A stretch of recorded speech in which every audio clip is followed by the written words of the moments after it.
Hi friends, welcome back to Vizag Vihari channel. So present video వచ్చేసి ఇంతకుముందు previous వీడియోలో Brodipet, Arundelpet and Shankar విలాస బ్రిడ్జి పనులు ఎంతవరకు వచ్చాయో చూసాం.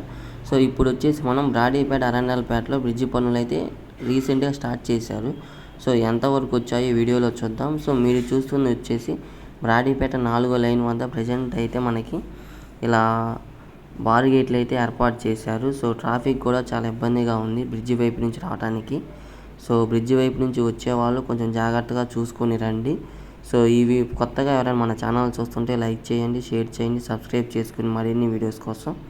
సో ప్రజెంట్ బ్రిడ్జి నుంచి లొకేషన్ అయితే ఈ విధంగా ఉంది. సో చూశారు కదా, ఇటు లెఫ్ట్ సైడ్ వచ్చేను బ్రాడీపేట, రైట్ సైడ్ వచ్చేనేమో అరండాలపేట. సో మొత్తం బ్రిడ్జి ఫ్రంట్ వైపు ఉన్న పార్ట్స్ మొత్తం కూడా ప్రజెంట్ అయితే తొలగిస్తూ ఉన్నారు. అదేవిధంగా ఇక్కడ షాపులు కూడా ఎంతవరకు వచ్చాయి, సో వాటిని తొలగించారో లేదో కూడా ఈ వీడియోలో మీరు చూద్దాం. సో చూశారు కదా మొత్తం. సో బ్రిడ్జి దగ్గర మనం ఖచ్చితంగా మనం యూటర్న్ అయితే తీసుకోవాలా. సో ఇప్పుడైతే మనం లోపలికి వెళ్దాం. లోపలికి వెళ్ళి అసలు ఇక్కడ ఏం జరుగుతుంది, ఏమైనా పైప్ లైన్ కోసం ఇది ఏర్పాటు చేశారా లేకపోతే బ్రిడ్జి కోసం ఇది ఏర్పాటు చేశారో ఇప్పుడు నేను ఈ వీడియోలో అయితే మీకు చూపిస్తూ ఉన్నాను. సో ప్రజెంట్ ఈ పనులు మొత్తం కూడా నైటే జరుగుతూ ఉన్నాయి. సో మార్నింగ్ వచ్చేసి నైట్ స్టార్ట్ చేసి మార్నింగ్ వాటిని కంటిన్యూ చేస్తూ ఉన్నారు. సో నైట్ మొత్తం చూశారు కదా, నైట్ అంతా. సో ఇక్కడ అయితే ఒక పెద్ద హోల్ అయితే ఏర్పాటు చేస్తూ ఉన్నారు. సో చూశారు కదా. సో ఇక్కడైతే మనకు ఒక సమస్య అయితే వచ్చిందనమాట. ఒక చిన్న పైప్ లైన్ అనేది అడ్డంగా ఉంది. సో ఈ పైప్ లైన్ తీసి సో ఇక్కడ పనులు అయితే స్టార్ట్ చేయాలా. సో ఆ పైప్ లైన్ అసలు ఏందని చెప్పేసి ప్రజెంట్ అయితే వర్క్ అనేది కొంచెం ఆపారు.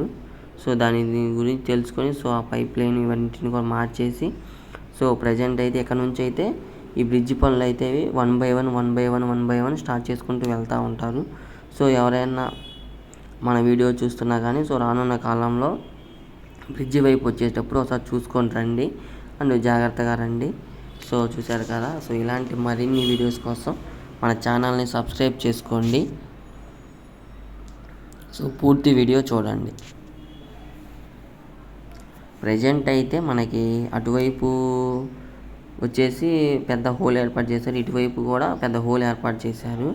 సో ఒక మామూలుగా ఒక ఎస్టిమేషన్గా సో వాళ్ళు వేసుకున్న ప్లాన్ని వీటన్నిటిని కూడా వాళ్ళు ప్రజెంట్ అయితే అధికారులు అయితే చెక్ చేసుకుంటూ ఉన్నారు. సో ఎంత హైట్లో నిర్మించాలి, స్లోప్ ఎలా ఉండాలి.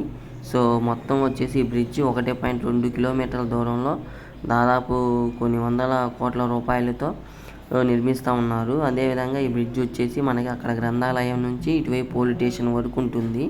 సో స్లోపు ఇక్కడ నుంచి స్టార్ట్ అవుతుంది అనమాట స్లోపు.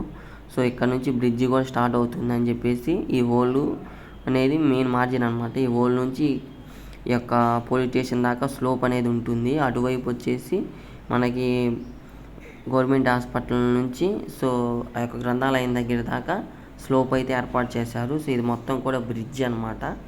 సో చూడండి, మొత్తం వచ్చేసి 9.2 మీటర్ల 11.2 మీటర్ల హైట్తో నిర్మించబోతూ ఉన్నారు. పెద్ద వెహికల్స్ కూడా వెళ్ళే విధంగా అందుబాటులో అయితే ఉంచబోతూ ఉన్నారు.